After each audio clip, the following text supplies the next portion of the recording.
Sobre os números aí que têm saído. O INPE tem divulgado, o INPE é o Instituto Nacional de Pesquisas Espaciais, tem divulgado parciais aí sobre a situação, tanto no Pantanal quanto na Amazônia, mas há quem conteste aí a origem desses números, a metodologia, a forma de divulgação, até os próprios sistemas de radares ali que são usados. Queria a opinião do senhor. Os números do INPE são confiáveis, ministro?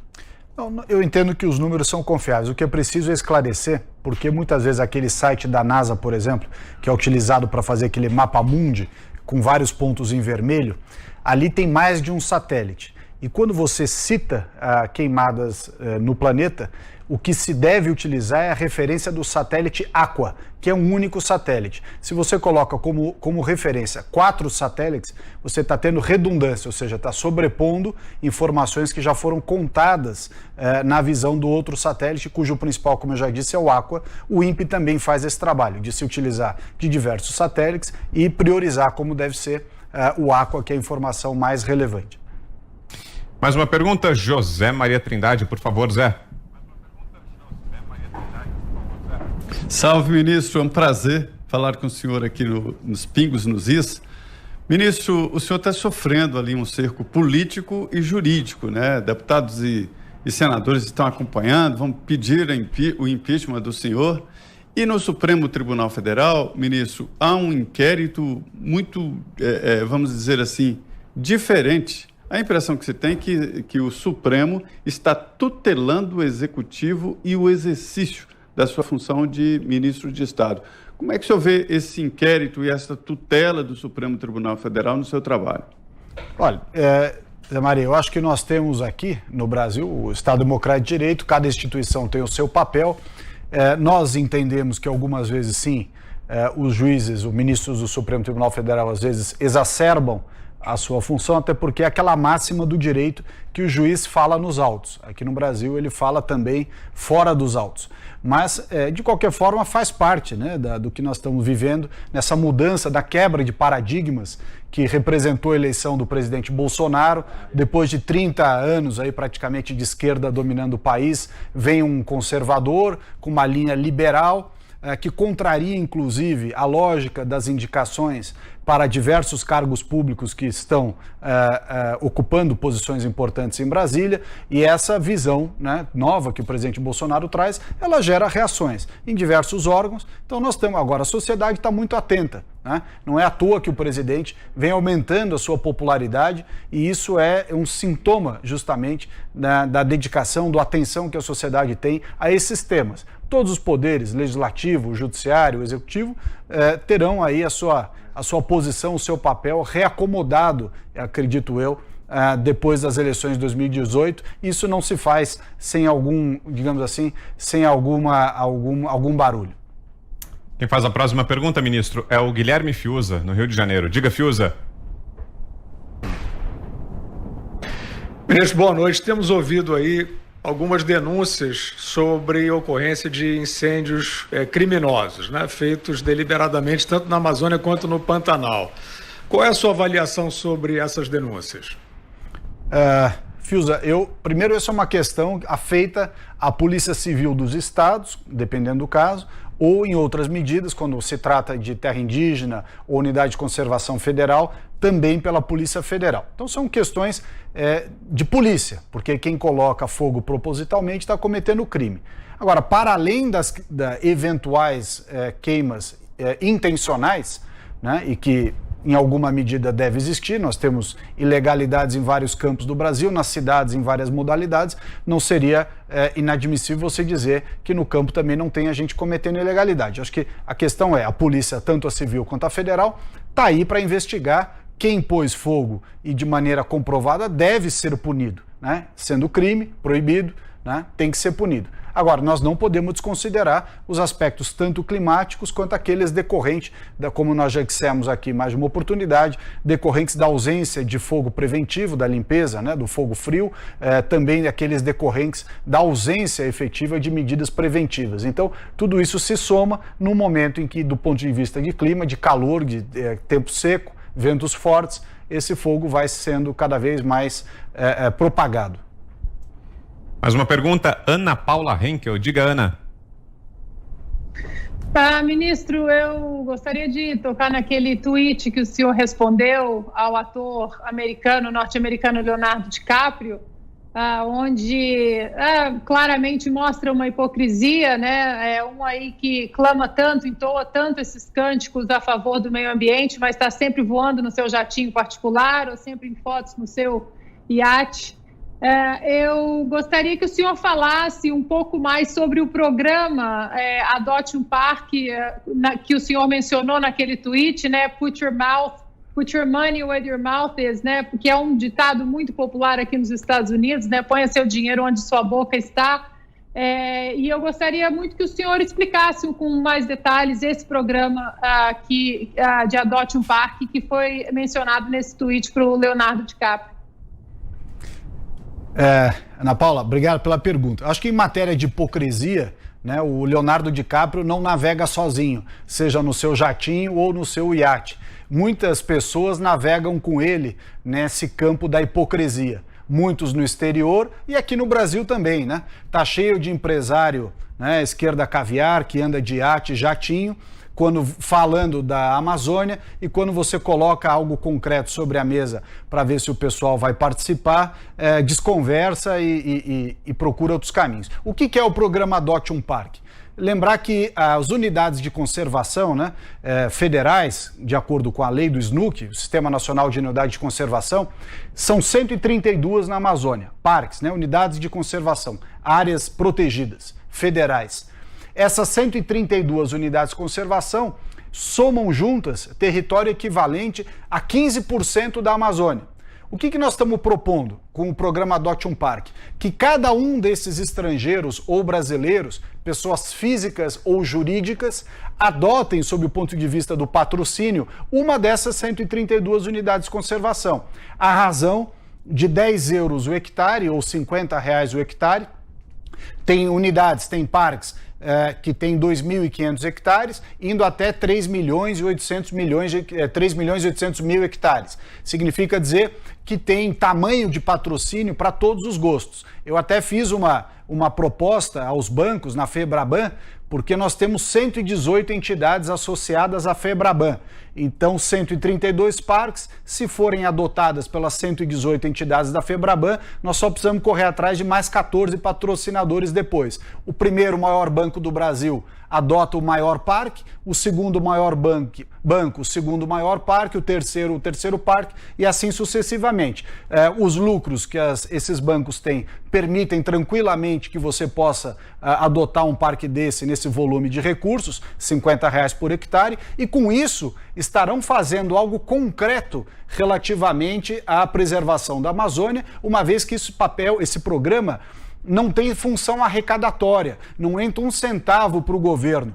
Todo o dinheiro que o privado, o patrocinador, vamos chamar assim, colocar para a disposição do programa, fica no bolso dele e ele custeia diretamente as medidas de prevenção, combate a incêndio, monitoramento, infraestrutura, recuperação de vegetação degradada, ou seja, não é medida para pôr dinheiro no governo. Porque alguns dizem, mas a gente não confia no governo. Aí não tem nada a ver com confiar no governo. Nós vamos dizer para o privado, seja nacional ou estrangeiro, pessoa física ou jurídica, vamos dizer, você vai tocar. Nós vamos supervisionar, porque é papel do Estado, poder de polícia continua com o ICMBio, mas é o privado que vai gerenciar o dinheiro, é o privado que vai contratar, é o privado que vai dar agilidade. Portanto, sequer esse argumento de que não pode não ter credibilidade, eu prefiro não me envolver com o governo, sequer esse argumento é verdadeiro. Nós vamos ver quem é que vai participar de verdade.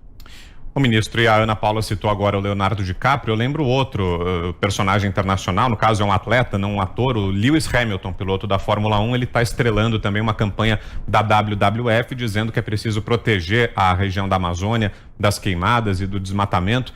Como é que o governo tem enfrentado esse tipo de campanha como essa agora protagonizada pelo Lewis Hamilton no exterior, ministro? Olha, eu acho importante, como eu disse no começo do programa, é graças ao presidente Bolsonaro que nós estamos finalmente discutindo como é que nós vamos cuidar e tomar conta da Amazônia. Mas não estamos falando só do aspecto ambiental, que é muito importante. Nós estamos falando, no âmbito do governo, das pessoas.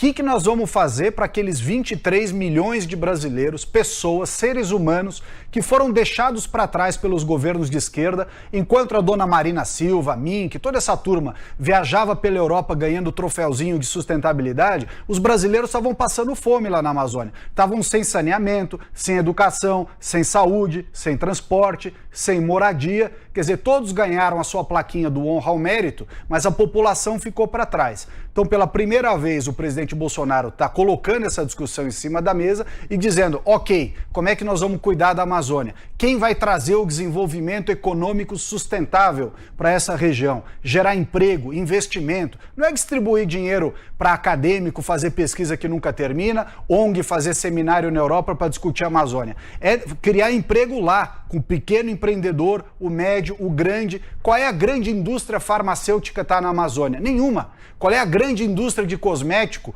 ou que trabalha com a biodiversidade que está na Amazônia? Nenhuma. Então, como é que nós vamos colocar de pé aquele ditado ou aquela visão, e que é correta, de que a floresta em pé deve valer mais do que a devastada, que a biodiversidade da Amazônia vale mais do que a devastação, princípio esse com que nós concordamos, mas a pergunta que fica é, e as pessoas a quem compete viver na Amazônia? A frase do Paulo Guedes lá em Davos é perfeita. A miséria é o maior inimigo do meio ambiente. Você vai no entorno de Manaus e você vê as favelas, as pessoas vivendo em meio ao esgoto, né, ao lixo, naquelas palafitas, meninas de menor de idade grávidas, né, com problemas de saúde gravíssimo ali na região, doenças. Então é o seguinte, quem que pensou em cuidar das pessoas? É o presidente Bolsonaro que está suscitando essa discussão. E abrindo, inclusive, como foi a campanha, está sendo a campanha do Lewis Hamilton, ou a nossa Adote um Parque, que a Ana Paula perguntou agora, abrindo espaço para iniciativa privada, brasileira ou estrangeira, pessoas físicas ou jurídicas, participarem realmente. Colocar o dinheiro onde a boca está, Ana Paula, né? Quer dizer, sai do campo do papo furado e coloca dinheiro para valer. Vamos ver quem vai participar de verdade. Zé Maria. Olha, ministro, eu vou ser mais específico sobre a minha pergunta. É que 4 partidos políticos, o PT, PSOL, PSB e Rede, né, foram ao Supremo Tribunal Federal e eles dizem ali de omissão do governo, e o ministro Luiz Roberto Barroso chamou representantes da sociedade para estudar o panorama da omissão do governo e de como fica. Por outro lado, os deputados dizem que o vice-presidente Hamilton Mourão tomou funções importantes da sua atividade no Ministério. Eu queria que o senhor falasse mais especificamente sobre este convite do ministro Barroso a setores da iniciativa privada e setores que não têm a ver com o governo para discutir esse panorama do aquecimento global no Brasil. Zé Maria, eu acho a oportunidade criada pelo ministro Barroso muito boa, porque nós temos tido poucas oportunidades para debater esses assuntos de verdade.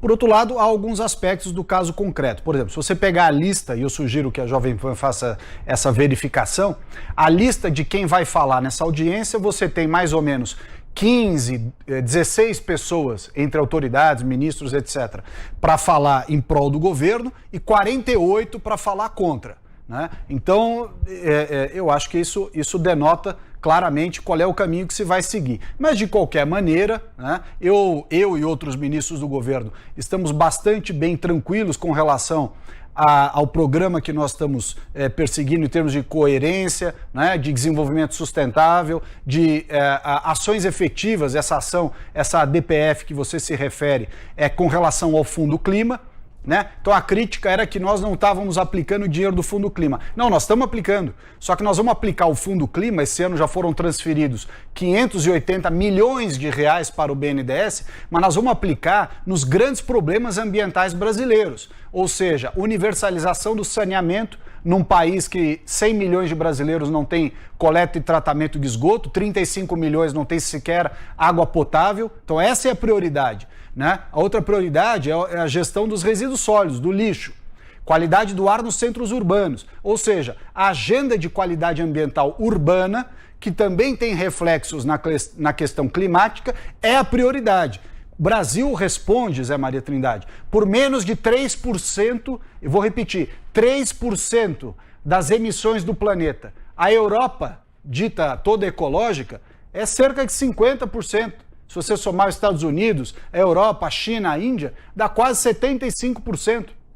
Então, o que nós estamos falando aqui? De um país que é o Brasil, que é menos de 3%, e querem colocar em cima de nós a responsabilidade pelas questões climáticas, ou as mudanças climáticas. O que nós estamos dizendo? O problema principal do Brasil é mitigar a questão das coisas, mas adaptar as mudanças climáticas. A adaptação é a agenda brasileira. A mitigação, a causa das mudanças climáticas, está lá na Europa, com a queima de combustíveis fósseis.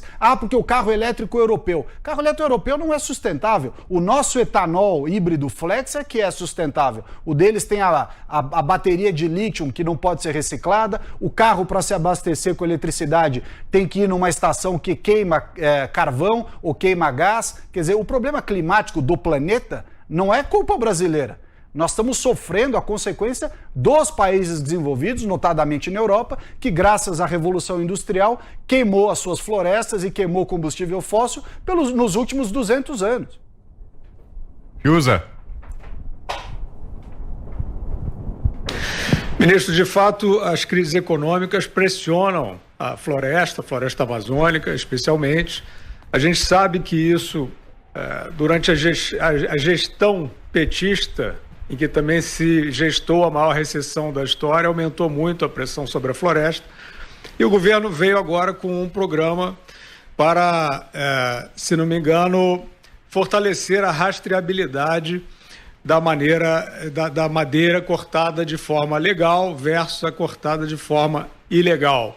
O senhor podia detalhar esse programa e dizer também, ministro, por favor, se o senhor está satisfeito com a divulgação dessa medida importante no nível nacional e internacional? Fiuza, eu acho que tem algumas medidas importantes que poderiam estar sendo tratadas de maneiras mais justas, né, pela cobertura tanto nacional quanto internacional. A gente sabe que há órgãos, tanto da imprensa impressa quanto da televisiva, que são oposição ao Bolsonaro desde ele antes de ser eleito, quer seja porque ele ia cortar, como de fato cortou, verbas publicitárias, ou porque tem uma visão diferente de mundo, né, ideologicamente. Essa turma é de esquerda, o Bolsonaro é de direita, a economia dele é liberal e ele é uma pessoa conservadora e assim é todo o governo. Mas nós temos lançado iniciativas que mereceriam ser melhor divulgadas realmente, como você colocou bem. O Sinaflor Mais, o que é o Sinaflor Mais, que é esse caso que você cita? É o sistema que agora permite você saber de onde vem a madeira, sob o ponto de vista de localização mesmo, geográfica, né? Ele está georreferenciado. Você sabe de onde vem a madeira, qual é o volume de madeira que foi cortado, cada tora, cada pedaço da madeira que é cortado recebe uma etiqueta e com isso você vai rastrear a madeira desde onde ela estava plantada, a árvore, até o seu destino. O passo seguinte, que é o DOF, rastreabilidade. DOF é o documento de origem florestal. Ele terá toda a rastreabilidade até a indústria final de processamento ou, eventualmente, a exportação. Mas tem outros dois programas que também têm sido pouco divulgados. Um deles é o Floresta Mais. O que é o Floresta Mais? É o primeiro programa mundial, eu vou repetir, primeiro programa mundial em que você paga para o produtor rural o chamado PSA, Pagamento pelos Serviços Ambientais. No Brasil nós temos o Código Florestal, que é uma norma que nenhum outro país tem.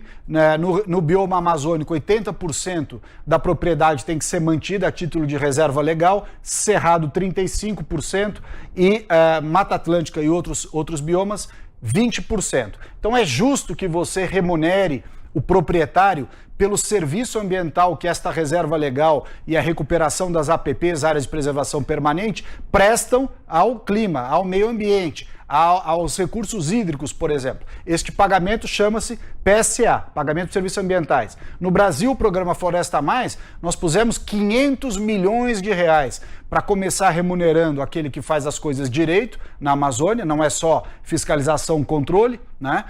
E queremos, se houver recursos, expandir esse floresta a mais para os outros biomas. Tá aí mais uma oportunidade para a turma do bem, aí, ó, que fazem grandes discursos, tirarem o cheque do bolso e ajudar a manter o Floresta a Mais. Mais uma pergunta, Ana.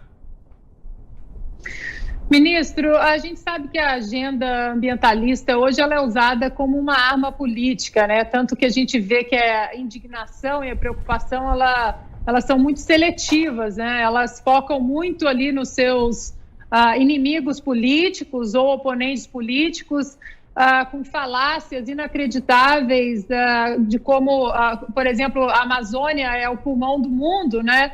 É só voltarmos na aula da 4ª série para entender que o pulmão do mundo são os oceanos, e essa turma aí do jatinho particular raramente fala da China, por exemplo, que é o número 1 campeão isolado em lançamento de dejetos e lixo, né, nos oceanos.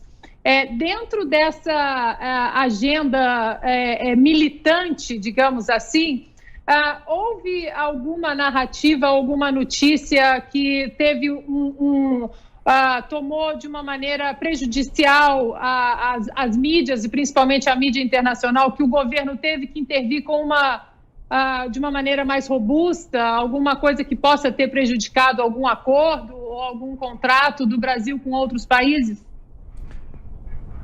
Ana Paula, isso acontece diariamente, né? É uma coisa surpreendente, como os brasileiros, muitos deles pagos por instituições, universidades federais brasileiras, etc., vão ao exterior falar mal do seu próprio país. Vão falar mal do seu próprio país porque estão sendo remunerados, muitas vezes, pelas sedes das suas entidades cujas filiais estão aqui, né? Você citou-se aqui uma delas agora há pouco, entidades que estão lá na Europa, principalmente, e que custeiam o seu braço aqui no Brasil e que, por sua vez, tem nesse pessoal aí os seus militontos, né? Mais que militantes, são os militontos. Então, esses militontos, eles vão lá fora falar mal do seu próprio país.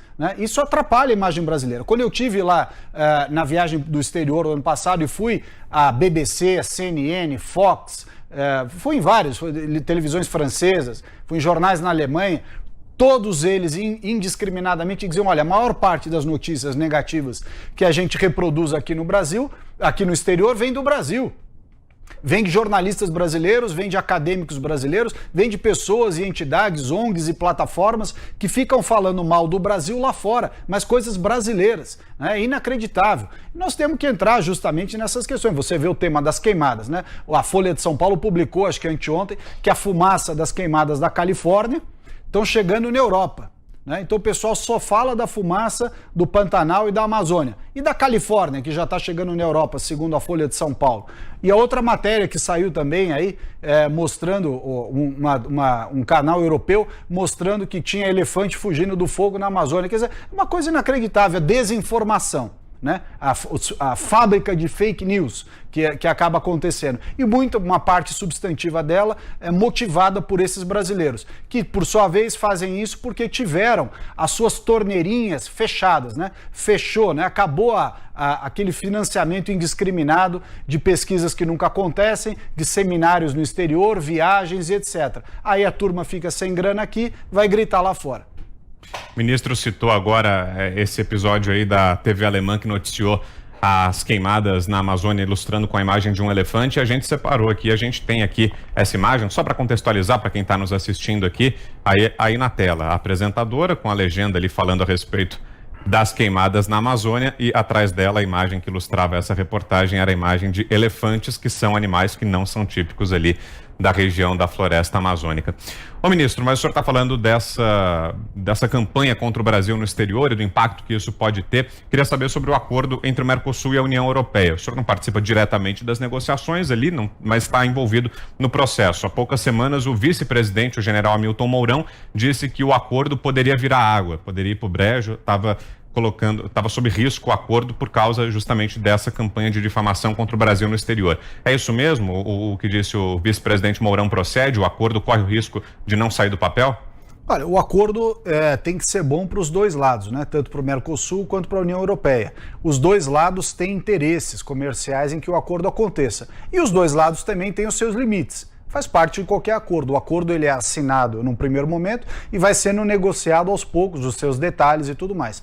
Eu acho que essa tensão é normal, até porque países europeus, como a França principalmente, mas não só, são muito protecionistas com relação à sua agricultura, então querem a qualquer custo, né, evitar concorrer com a agricultura sul-americana, em especial a do Brasil e da Argentina.